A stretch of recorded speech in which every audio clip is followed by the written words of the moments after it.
વર્ષ 2022 દરમિયાન અંકલેશ્વર વિસ્તારમાં રહેતી 15 વર્ષની સગીરાને આરોપી સાબિર ખાન ઉર્ફે સબાર ખાન અક્ષર ખાને પ્રેમજાળમાં ફસાવી હતી. ત્યારબાદ સગીરાને પટાવી ફોસલાવીને લગ્નની લાલચ આપીને પોતાના વતન ઉત્તર પ્રદેશ ખાતે ભગાડી ગયો હતો, જ્યાં તેને સગીરાની મરજી વિરુદ્ધ વારંવાર શારીરિક સંબંધ બાંધી દુષ્કર્મ આચર્યું હતું.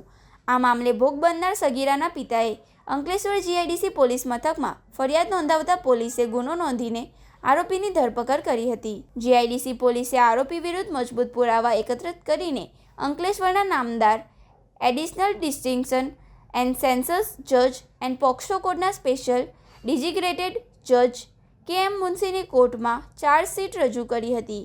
કેસની સુનાવણી દરમિયાન સરકારી વકીલ પિયુષ રજપૂતે ધારદાર દલીલો કરી હતી. તેમણે કોર્ટ સમક્ષ 19 મહત્વના સાક્ષીઓ અને 45 જેટલા સજ્જડ દસ્તાવેજી પુરાવા રજૂ કર્યા હતા.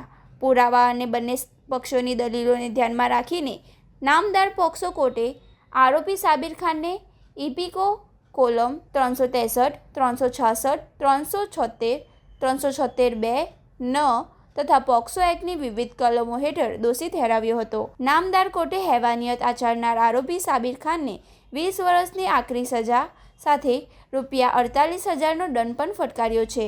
આ ઉપરાંત પીડિત સગીરાની માનસિક અને શારીરિક સ્થિતિને ધ્યાનમાં રાખીને કોર્ટે વિક્ટિમ કમ્પેન્સેશન એક્ટ હેઠળ ₹4 લાખનું વળતર ચૂકવવાનો પણ મહત્વનો આદેશ કર્યો છે.